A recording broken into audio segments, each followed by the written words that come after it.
Hello, ladies and gentlemen. Welcome. Thank you very much for joining this webinar today on 2025. Welcome to the new year and all the upcoming trends and developments that we see shaping the year ahead. Um, First of all, introduction. Hello, my name is Rory, sustainability lead at Sustaira. Really, my background's in corporate sustainability and the developments there in ESG reporting, etc. And really, at Sustaira, my job is to try and help our customers in particular with progressing through sustainability, enhancing their journey, and ultimately ensuring long-term success with our platform. I'll also give a brief introduction to Sustaira itself, but I just want to say out the gate, nice to meet you. For the first time if you're new, and nice to see you again if you have previously joined some of our last webinars. Um, a brief agenda. So I'll give an introduction to Sustaira, kind of tell you who we are, tell you what we do, but I won't spend too long there because some of you will already be aware, some of you won't be.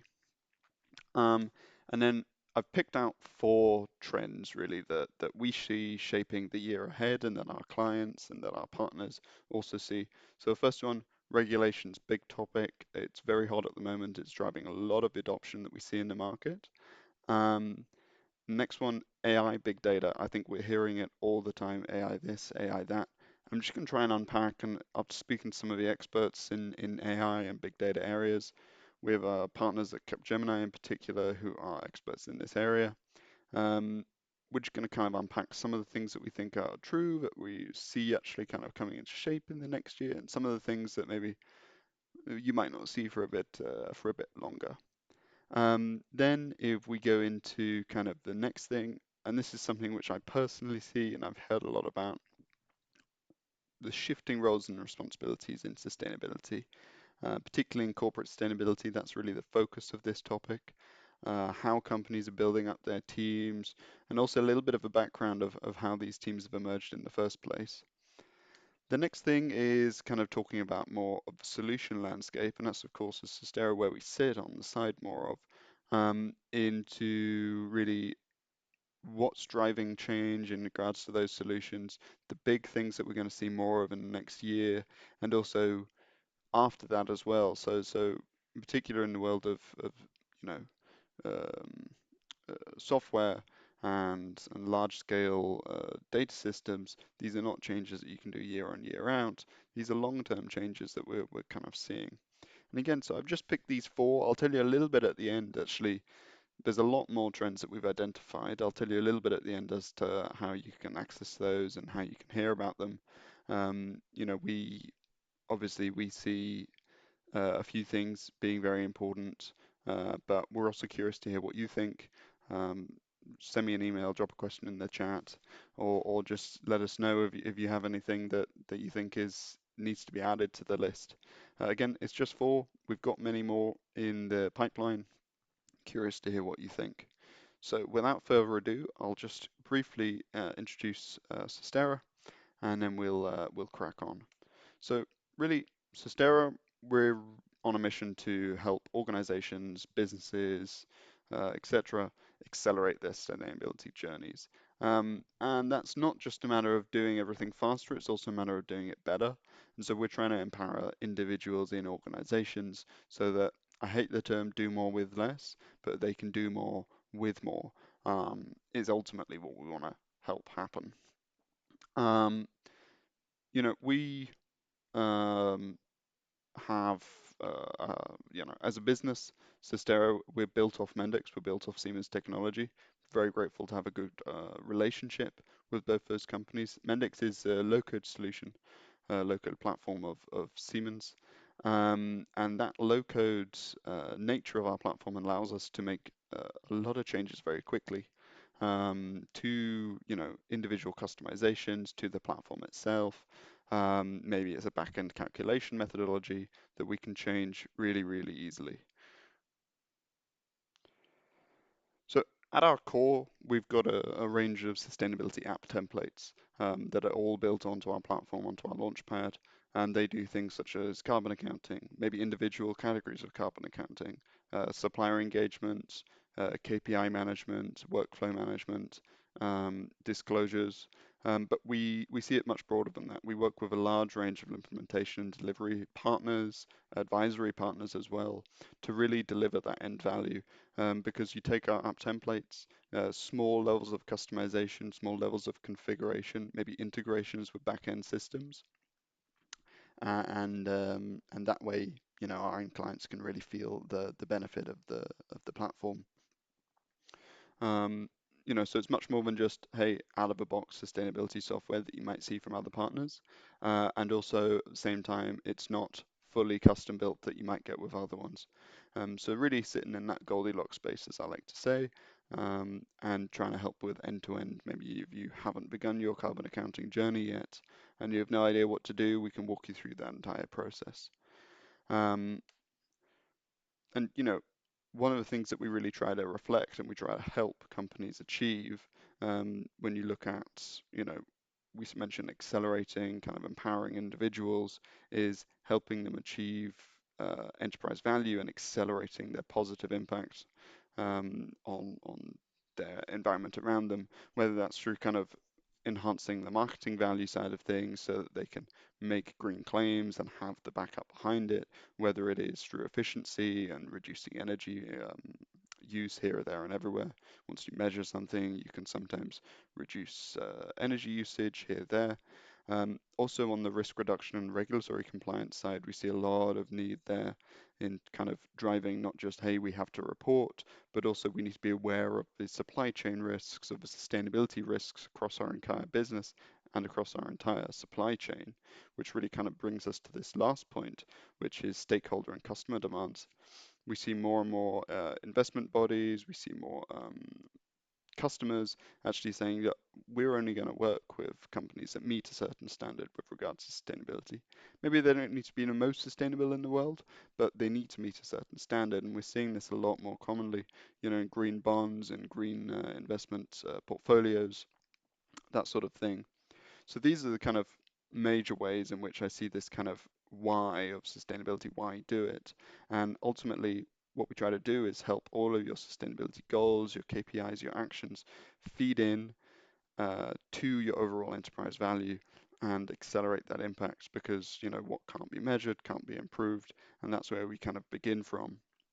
Um, so yeah, that's the kind of rough quick version of the story. I'll show you a little bit more later on as to how we actually approach um, projects with clients, but that's not really what you're here for today. What you're here for is to explore 2025.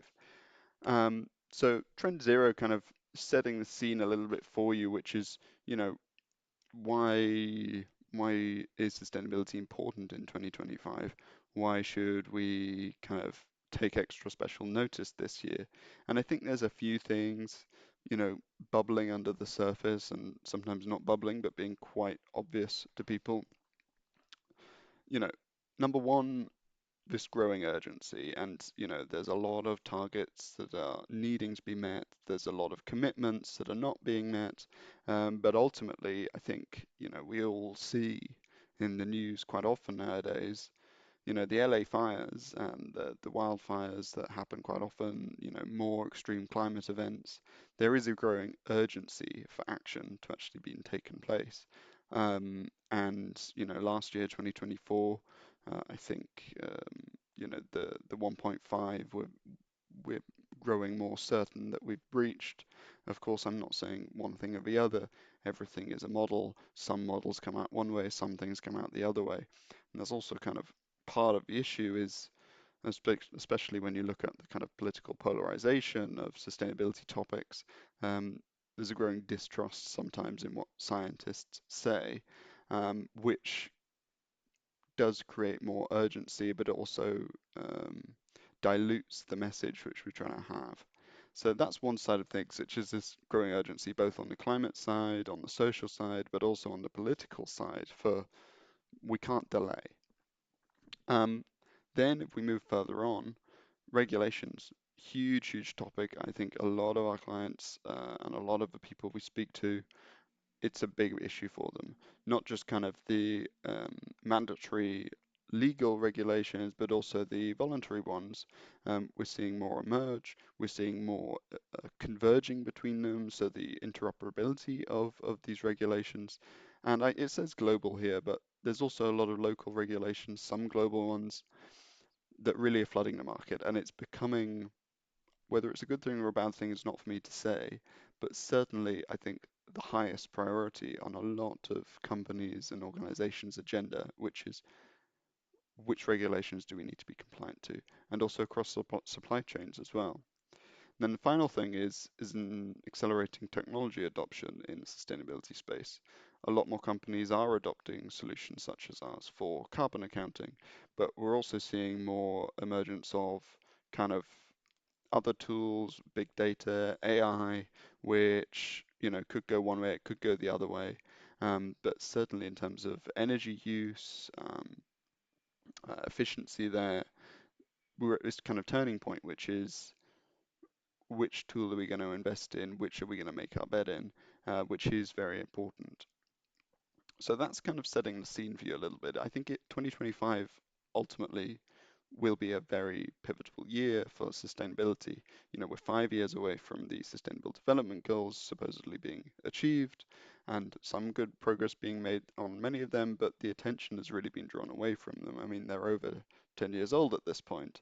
We're also seeing kind of the Paris Agreement coming under a lot of scrutiny, certain goals that should have been met already that I think ultimately won't be. Of course, I think the last couple of days, Donald Trump has signed an executive order withdrawing from the um, Paris Climate Agreement. So a lot of these things that I think could go one way or could go the other way in 2025, and also particularly if you do see a relaxation of certain regulations, which I don't think we'll see globally, but in certain countries, we will see a relaxation. What then for those companies that have adopted already, that are already getting ahead of the curve? Will they go backwards? Will they go forwards? So a lot to tell for this year, and I think, you know, these trends that we're going to explore are some ways in which we see it going. Ultimately, they're predictions. They could be wrong. Some of them I hope are wrong, um, but they will shape, particularly when we're having this conversation in a year from now, where we sit, what progress has been made, and how we are looking going into the next few years, which in terms of avoiding worst case scenarios regarding Paris, are very, very pivotal. Arguably, action should have been taken prior, but yeah, they are very pivotal. So trend one, um, it's all about regulations. I've already talked a lot about it. They're everywhere. They keep popping up. CSRD, you got ESRS, you got the UK adopting new laws. The SEC looked like they were going to for a while, but I think that we can say with fair amount of certainty that's probably not going to happen, particularly soon.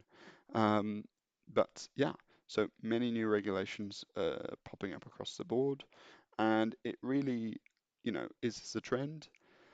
um, specific to 2025, particularly not, but I think there's a few ways in which 2025 will play a bit differently with regulations.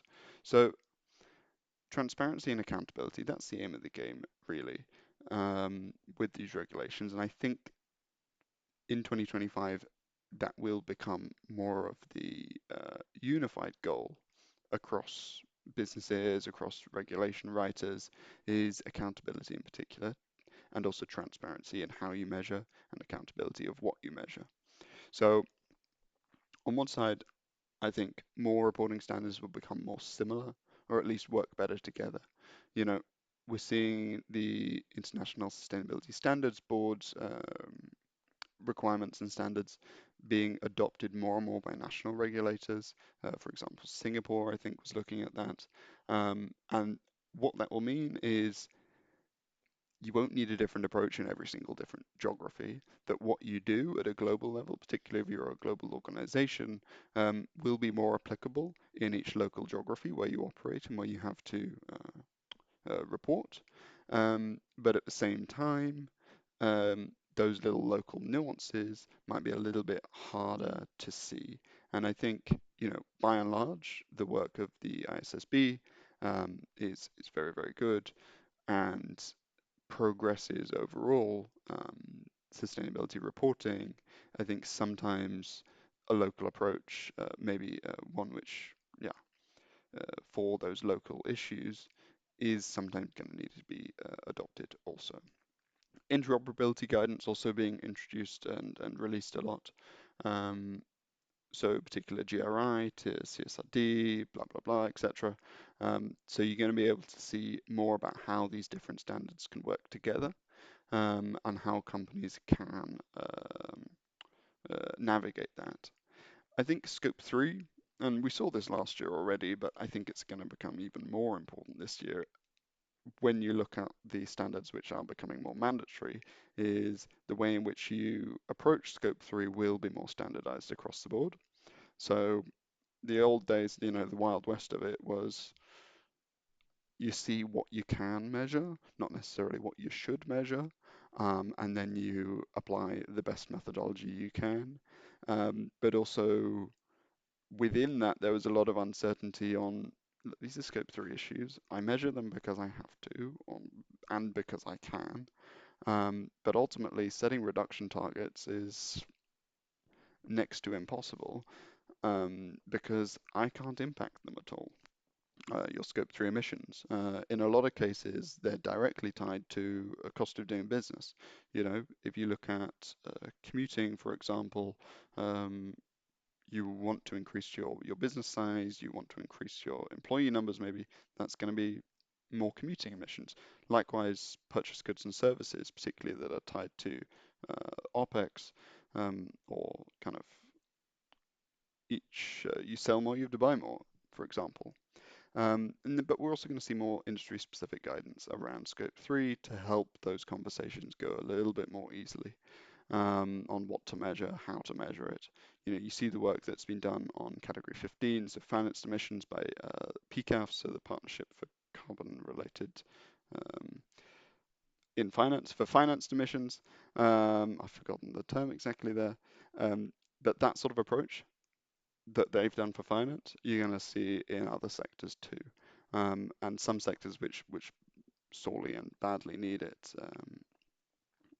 Yeah, but ultimately, I think the corporate understanding of this really matters. So which standards apply to my organization, and how do I ensure that my internal processes are aligned with all of those standards, my data processes in particular, I'm talking about. That's the big question mark that I think a lot of people are going to be left with. And I included this picture down the bottom. It's not original, just to kind of give you an image and a picture as how many we've added in the last few years with regard to sustainability standards, disclosure standards in particular, and also how many of the old ones, so, not necessarily old, but CDP, for example, that's been around for a long time, and they have been consistent throughout, and they have grown massively.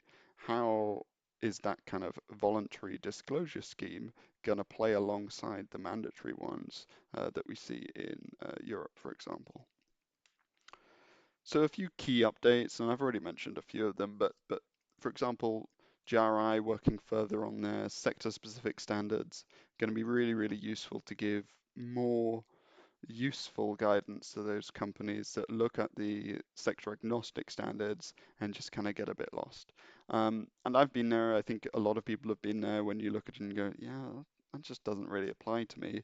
And you end up having to either measure something in a way that doesn't apply to your business and doesn't make sense for it, or go a little bit Wild West and make up your own rules, which makes it harder to be audited, makes it harder to be verified, and it also makes it harder for external stakeholders to compare them. So that sector-specific standards and guidance will be really, really useful.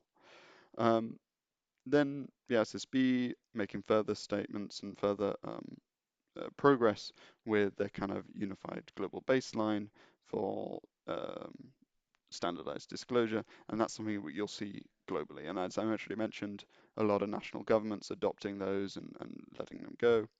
TCFD and also its now sister partnerships, task forces in the Task Force for Nature-related disclosures and the Task Force for Social Inequality-related disclosures. That's the very new one.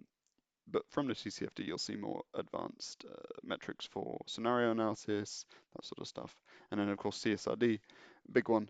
I think I'd be remiss if I didn't mention that. So this January now, we'll start to see some of those early adopters, well, not because they wanted to, but because they had to, those first reports come out and see also get a better picture on the assurance standards that are being applied in certain geographies. So uh, in summary, looking forward 2025, there's a few new priorities for standardizers and regulators that we can see coming out. So carbon pricing and emission trading, I think that's something which is, well, we are already seeing, but we'll see play more of a role moving forward and also in future strategies is how are those carbon markets expanding? You know, if you look at carbon border adjustments as well, where are we drawing those lines around trading schemes, around carbon pricing schemes?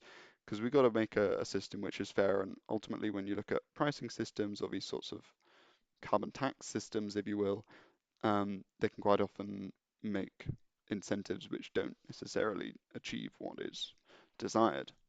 Biodiversity and natural capital, really hot topic moving forward.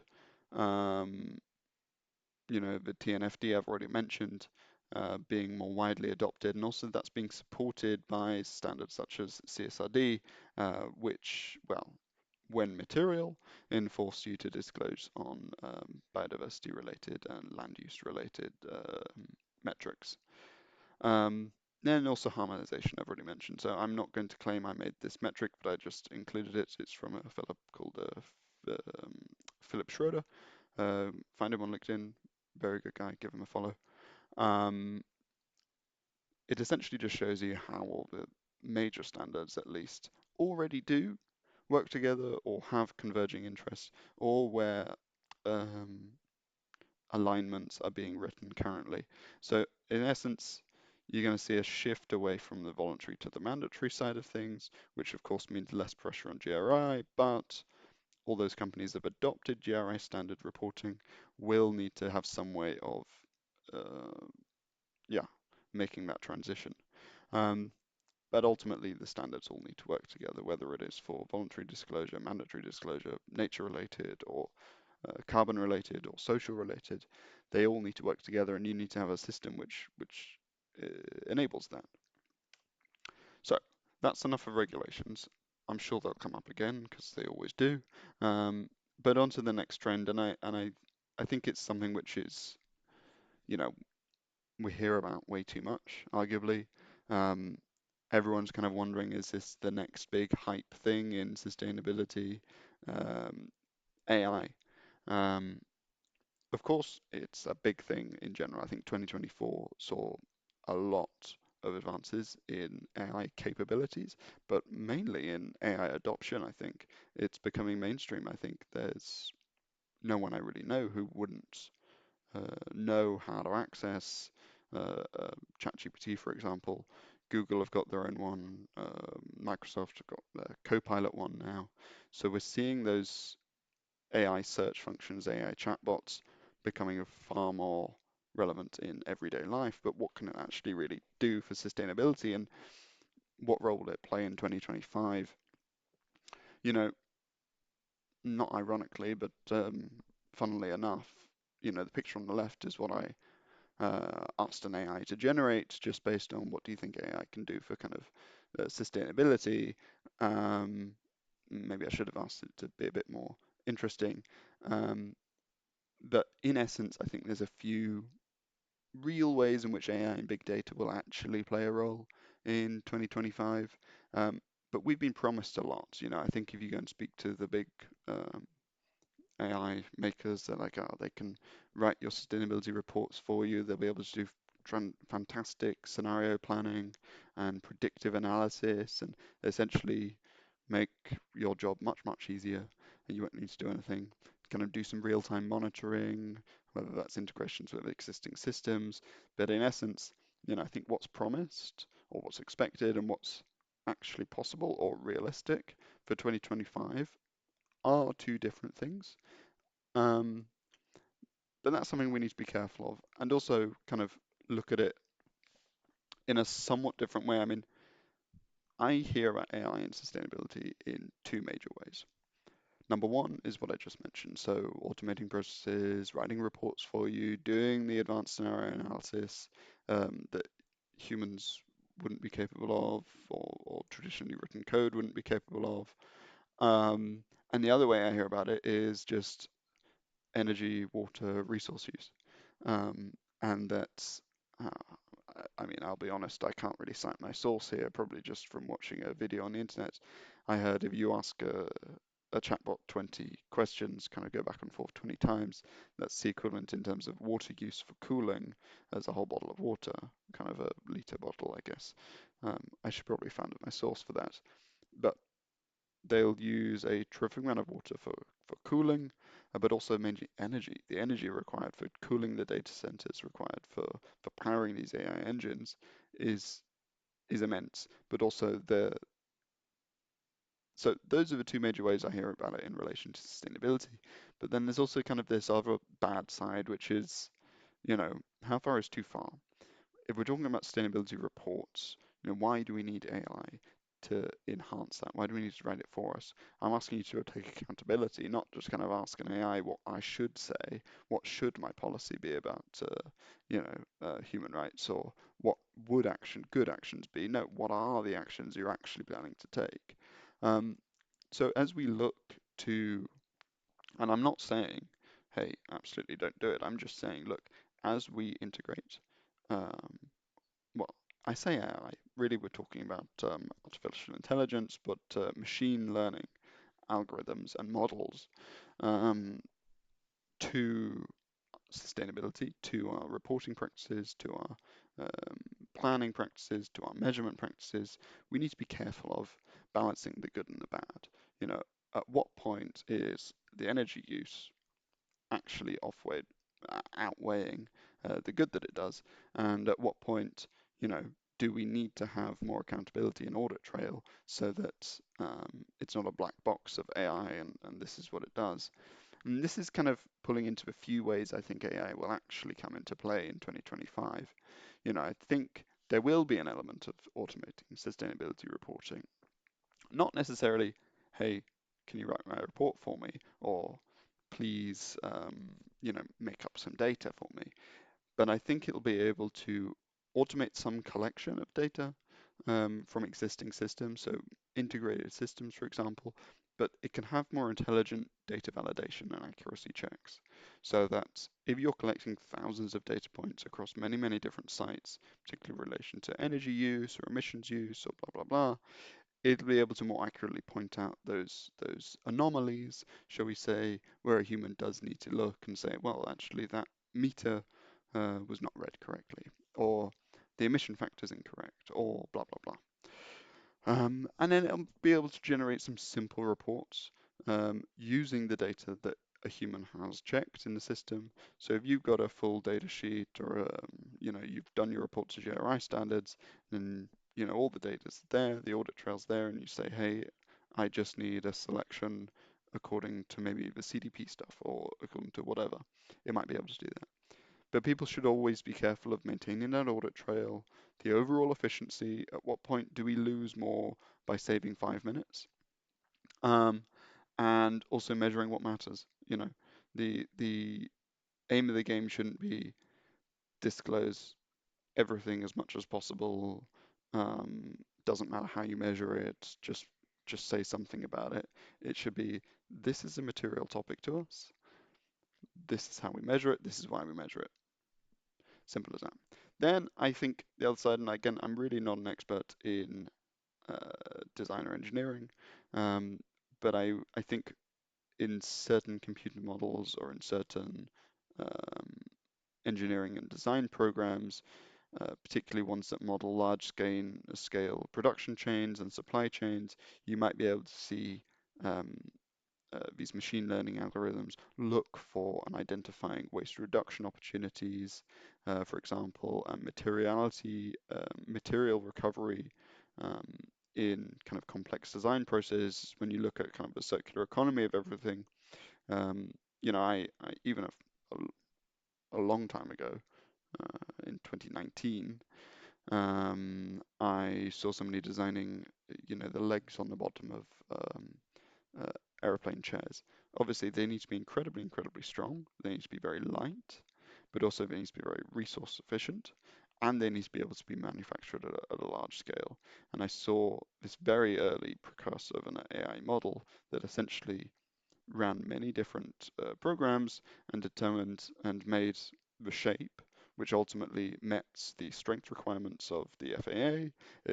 It saved like a tiny few grams of metal in each leg, which across an entire aircraft is a lot, um, and could be 3D printed at scale.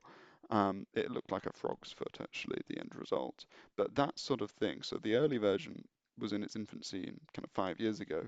We'll see that much more widely adopted, I think. Of course, maybe not in airplanes where those everything needs to be certified to a certain level. Um, but those sort of requirements where you say, look, needs to meet X, need to save this, see what you can do.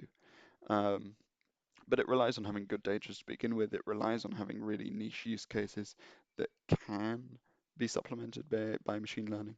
And also, for example, when you look at end uses, when you look at kind of material product carbon footprint and material recovery, you need to have a really good understanding of that product's life cycle to begin with and have that fully digitalized for um, your machine learning to find anything. Then the last thing, and I think we can all don't need much explanation of this, is scenario analysis and predictions. Once you've got a good body of data, once you've got a good understanding, and you've done your measurement well, you know exactly what's doing what, you can then have kind of set goals and say, look, these are the things I can do. Help me kind of find the most efficient scenario, help me model what might happen. Yeah, in the future for predictions, for scenario analysis, for also making kind of your decarbonization journey more realistic. But again, everything should be controlled. I think that is the thing with AI. You can't just have this kind of black box of let it do what it can. I think keep the use cases niche. I think keep them well understood and ensure that you have good data to begin with, and we can go very far with it. But these are the three main ways in which I see it kind of shaping 2025 for sustainability in any way. Um, I hope there's more. So let's see. Trend three. Yeah, I think now this is an area which I think for me is more of a personal observation from discussions, from speaking to people. Um, and I think corporate sustainability teams will change a lot in the year to come, not just with regard to um, what they do or who they are, but how they sit in an entire organization. And to give a kind of brief backstory, I think we need to understand where we're at now and how we got there. A rough history of corporate sustainability. It really emerged, some would say prior, but I think in earnest in the 70s and 80s, when you saw an emergence of ESG in financial markets, this idea of environmental social governance. You saw your first big environmental catastrophes in some sense, and the backlash of that, the kind of growing hippie community. Well, the hippie community maybe a bit earlier, but more mainstream, at least in youth culture and certain cultural elements of like environmentalism. This is something we care about. As a people, as a society, I think it's something that we should care about. Um, and as that drifted into the 90s, that became more, you know, what we call corporate social responsibility, and corporate social responsibility as a term kept going in earnest into the 2000s. It just kind of really started in the 90s, but it became more of this idea of a business needs to be responsible for its people, for the environment around it, for the disasters it commits. It's something which you need to take responsibility for. You also see the beginning and the emergence of brands which really have a whole ethos around being responsible and has seen great success in that. For example, Patagonia. Um, And then in the noughties and early tens, you see more establishment of boards, of regulators, of people saying, look, this old way of doing what you like, sort of CSR, doing what feels good, but at the same time only when it's easy, doesn't really work. We need to standardize things. So you see the emergence of these boards and the first kind of voluntary adopters, early adopters of that. And some of them were born out of these kind of, well, nowadays what you'd call woke, but back then it was just responsible organizations, which said, no, yeah, I think we should try to pivot here. And they saw real value in being seen as responsible. And now we kind of see this big shift from, hey, we're doing it because we want to doing it because we have to, or doing it because we need to, because ultimately, I think there are very few large companies nowadays that can stay silent on sustainability as a whole and still operate successfully. And it is seen as more of a license to operate, a hygiene factor type thing in certain levels. And then, of course, the mandatory regulatory approach on top of that. And this is really kind of in a few eras made a big shift in sustainability teams and what they have to do. Of course, they probably didn't really exist in the 70s and 80s, but the compliance or the legal team might have taken responsible finance, where it's all about reputation. You do a big oil spill, that's terrible for your reputation. You know, accidentally, yeah, have a few deaths in your supply chain, that's bad for your reputation. So it was all about reputational control. We need to make sure that the stock price doesn't fluctuate too much, and whenever we do a big bad reputational oil spill, it fluctuates a lot. So it was all about that. And then I call it the greenwashing era. I think this is the Wild West days that I'm talking about, where you could say anything you liked pretty much. And that was what drove sustainability in the corporate world is that we're green, we're nice, people like it, we're friendly. And then, of course, in now, we're seeing a shift to this era of compliance. Sustainability teams are all driven about compliance. That's what they do. Um, but of course, underpinning all of this, the shift anyway from kind of the greenwashing era to the compliance era is data. You got to back it up. You can't really get away with greenwashing so much. Well, you can, but you shouldn't um, anymore. And that's because if you make a claim, you have to be able to justify it. And that really forced a lot of sustainability teams to focus less on what they do and more on what they measure. Um, and maybe that's a good thing, maybe it's a bad thing, but I think it's something that we're going to see change moving forward, kind of, and starting in earnest now, um, where we see this reporting actually becoming owned by finance more. Particularly when you look at CSRD, that's something which a lot of companies are saying that finance does reporting, whether it's financial reporting or non-financial reporting. They're a team which is set up to report, and so we're going to see that responsibility shift from sustainability teams, which historically have done the GRO reports and the other ones, actually now reporting. This needs to be audited to the same standard as our financial report. So, well, no, but so it needs to be owned by a team which understands assurance standards. That's very important. And that will really free up sustainability teams to focus on what they got into the business for doing in the first place. So we're actually focusing on impact, focusing on what needs to be decarbonized, engaging their supply chains, actually making impact. And I think that will be a really, really positive shift that will be supplemented by the next thing, which is that, and I think all of the sustainability professionals in the audience can hopefully agree with me that historically a lot of the job has just been asking for data from various departments back and forward. Hey, can I have this? Can I have that? Can I have this? Has been a lot of the job. Um, but we're now seeing that become its kind of own job, which falls under that finance reporting team. Maybe it's kind of an ESG controller. And we're also seeing data science as much, much more data, non-financial data needs to be processed, handled, audited, reported. Um, we're seeing sustainability data actually have much more of an attention, and professional data analysts being used in that process. Um, so that's kind of one thing, and then the final thing, which really goes in hand with the focusing on impact, is less siloed teams. So it's not just, well, historically, sustainability teams have grown a lot because there's a lot of data needing to be handled, and there's a lot of different topics needing to be handled, which has created this massive siloed team, half of which is just dealing with data, and the other half of which is trying to make sense of it and then make some strategies to improve business performance.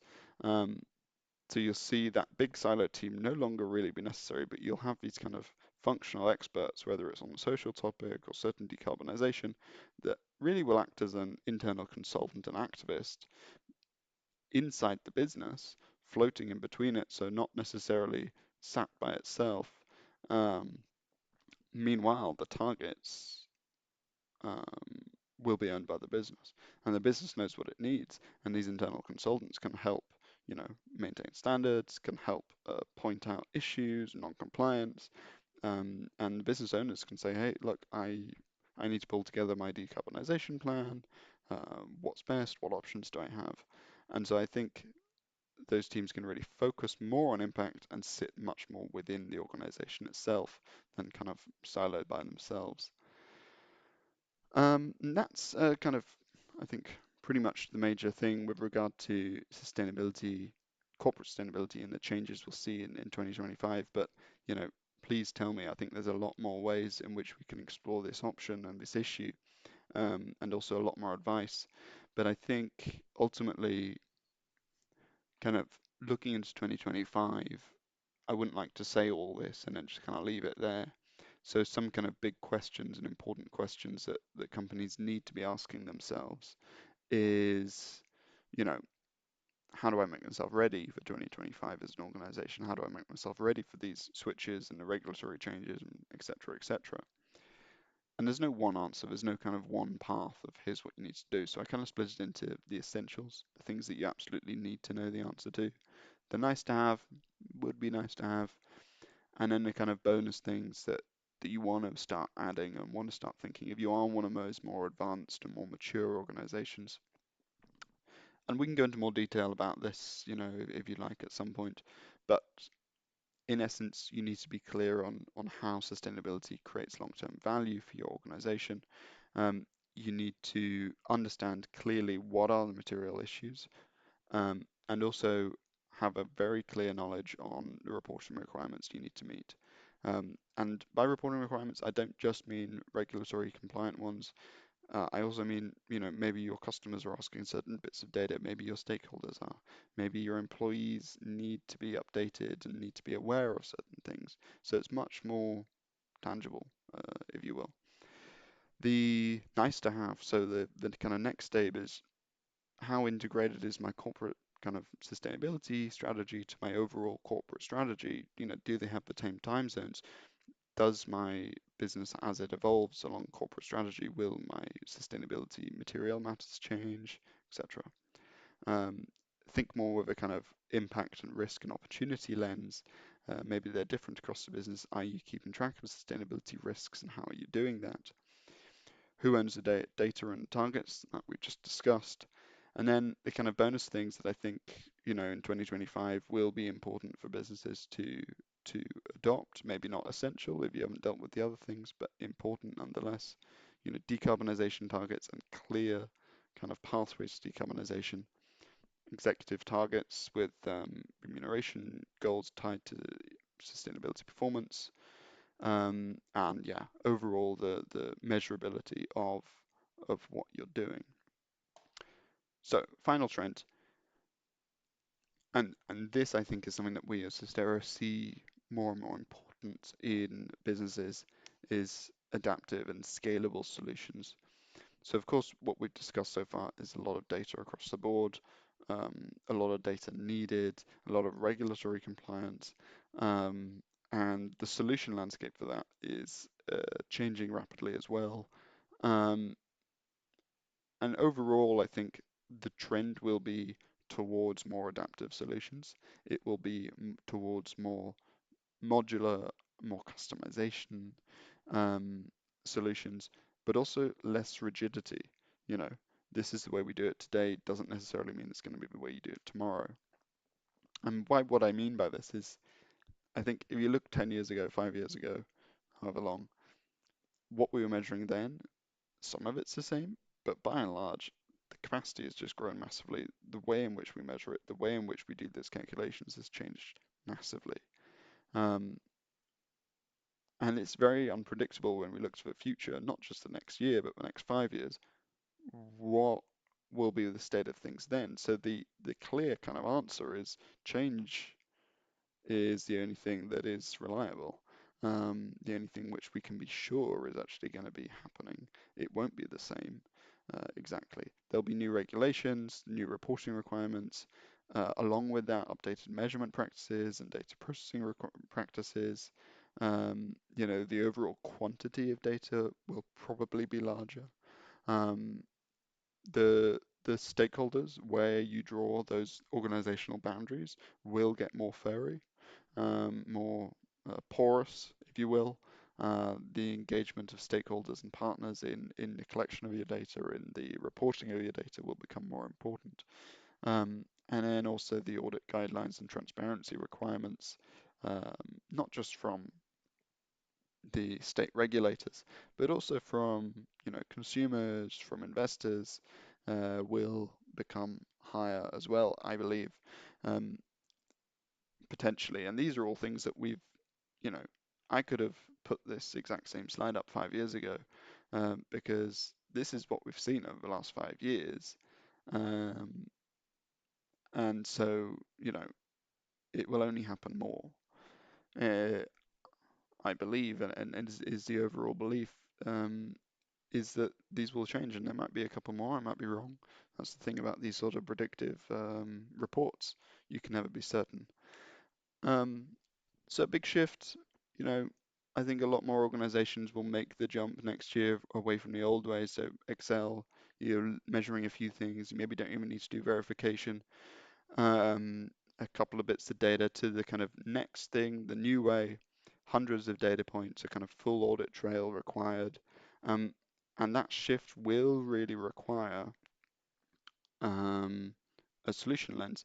And now, which solution is right for you? That's really where things get difficult. And Sustaira, I'm not going to say we're the only solution to go with, although it would be nice. We are in that market, and I think what we'd like to see is more organizations actually realizing that you're going to need multiple, you're going to need to change, you're going to need different things in the future. And so, how software can help you with this? There's a few ways in which software can really leverage a journey and help with this transition, whether it's the automations, the workflow management, automating reporting in certain instances, helping gather data from different stakeholders, doing the scenario analysis and making it a bit easier to do more with more, if you will. But ultimately, the way in which, how these solutions work together also with your existing solutions needs to be very scalable. I think we'll see much more companies adopt more adaptive and scalable solutions because you've got these legacy systems, these systems of record, if you will, the SAPs, your Oracle, your ERS systems, and the sustainability systems will need to sit on top of that in a flexible manner because of all these changing requirements. And that's really where as Sustaira we sit is kind of we mean to extend the capabilities of those, integrate with them in a way where you can leverage data from your HS system, from your PLM, from your HR, bring it together in a report, and whether that report is 2024's ESRS or whether it's 2026's GRI, you need something that can quickly change along with it. And that's really where we are. And I think you'll also see, um, you know, more of a modular approach. So we enable that with our sustainability marketplace, a SaaS marketplace, with all these different modular elements so that you can slowly build up the option that really works for your business. Um, so, you know, yeah, but if I show you an example of this, this is our marketplace. So if, let's say, I know I need to integrate with an SAP connector, then you can see the SAP connectors here. But likewise, if CSRD is on the journey, there's going to be a few different things that you're going to need, whether that's advisory services, whether it's pre-assurance checks, or kind of an end-to-end disclosure solution. These are all elements which you're going to pull together, maybe together with carbon accounting, maybe together with, you know, your